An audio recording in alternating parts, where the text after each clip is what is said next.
साहब, छोटे फल व्यापारियों को लेकर अंतर्राष्ट्रीय मानव अधिकार सुरक्षा संगठन जो मानव अधिकारों की बात करता है, हम आपके जरिए से जिलाधिकारी महोदय तक इन छोटे छोटे फल व्यापारियों की कुछ मांगे हैं जो आपके सामने प्रस्तुत कर रहे हैं। मान्यवर, पूरे भारतवर्ष में साप्ताहिक बाजारें लगती है जिससे बाजारों में रौनक लौटती है। पूरे देश के अंदर मुल्क जब से आज़ाद हुआ है, जब से जगह जगह साप्ताहिक बाजारें लगती है, जिसमें बहादुरगंज का भी एक ऐतिहासिक बाजार जिसमें शामिल है।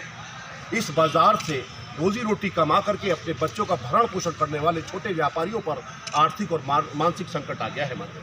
मान्यवर, बहादुरगंज में लगने वाली साप्ताहिक बाजार से इन बंद होने से इनके जनजीवन पर एक बहुत बड़ा प्रभाव पड़ा है। मान्यवर, ये 100 फल व्यापारी नहीं है, इनके पीछे 10,000 लोग हैं। वो लोग छोटे बच्चे हैं, माएँ हैं, बहनें हैं, बेटियां हैं। मान्यवर, आप जिस कुर्सी पर बैठे हैं वो भारत के संविधान की देन है।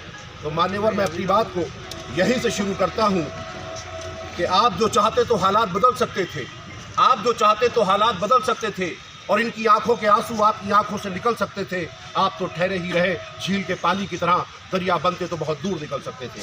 मान्यवर, पहली मांग ये है कि भारतवर्ष में साप्ताहिक बाजारें, देश के संविधान ने इसको दिया है कि साप्ताहिक बाजारों में लगने वाले छोटे फल व्यापारियों की रोजी रोटी चलती है। मान्यवर, पहली मांग ये है कि फल व्यापारियों की मांग ये है कि जो सदर बाजार, जो बाजार को स्थापित किया गया है, इससे पूरी तरह से बाजार लगने की कोई व्यापक व्यवस्थाएं नहीं है।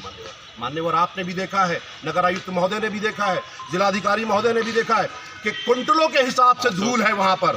मान्यवर, धूल में कपड़ा बेचने वाले छोटे व्यापारियों का माल खराब हो गया, जिसमें हजारों रुपए का नुकसान हुआ।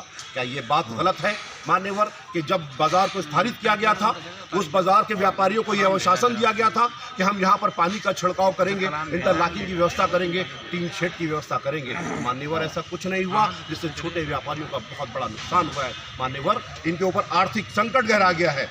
फल व्यापारियों की दूसरी मांग यह है मान्यवर कि रेलवे लाइन पर जहां पर भी दुकान लगना, वहां पर टीन शेड डालकर, इंटरलॉकिंग खड़ना बिछवाकर दुकानों को तैयार करवाया जाए। जब तक मान्यवर दुकानें तैयार नहीं होती, तब तक बाजार को वर्षों से लगी चली आ रही बाजार पर ही लगने दिया जाए मान्यवर, ताकि इनकी रोजी रोटी का इंतजाम हो सके।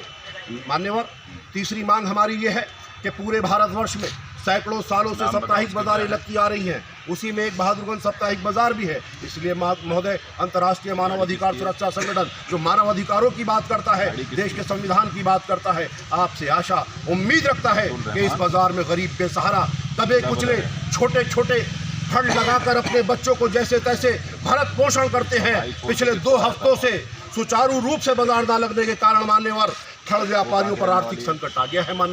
मान्यवर, आपके भी घर में बच्चे होंगे, यहाँ बैठे हुए एसी की जिंदगियों में गुजार रहे उनके भी बच्चे होंगे। मान्यवर, जरा इनके चेहरों में देखिए, इनके चेहरों में आंसुओं के सिवा ये अपना आंसू, अपना दर्द लेकर आपके सामने उपस्थित हुए। मान्यवर, हम ये चाहेंगे, हमारा संगठन ये चाहेगा, जब तक वहाँ पर व्यवस्थाएं नहीं हो जाती मान्यवर, तब तक बहादुरगंज में साप्ताहिक बाजार को लगने दिया जाए। मान्यवर, यही आपसे आशा, यही आपसे उम्मीद लेकर के हम सब आपके समक्ष हाजिर हुए हैं।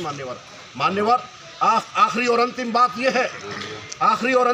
यह है कि मान्यवर, अंतर्राष्ट्रीय मानव अधिकार सुरक्षा संगठन चाहता है कि मानवीय अधिकारों का हनन न हो। मान्यवर, यहाँ पर सब खड़े हुए मानव हैं, उस ईश्वर की संतान है। मान्यवर, ये सब गरीब, इनके चेहरों में, आंखों में आंसू देखिए।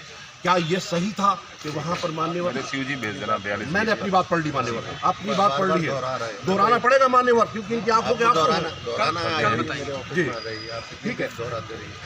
और व्यापारियों को समस्याओं को जल्द से जल्द कराया जाए समाधान मान्यवर, ताकि जिससे फल व्यापारी अपने बच्चों का भरण पोषण सुचारू रूप से कर सके और मानसिक व्हाट्सएप कर दो इनके नंबर पे। ठीक है, तो उसमें मेल आईडी सर दे दीजिएगा सर। ठीक है, धन्यवाद।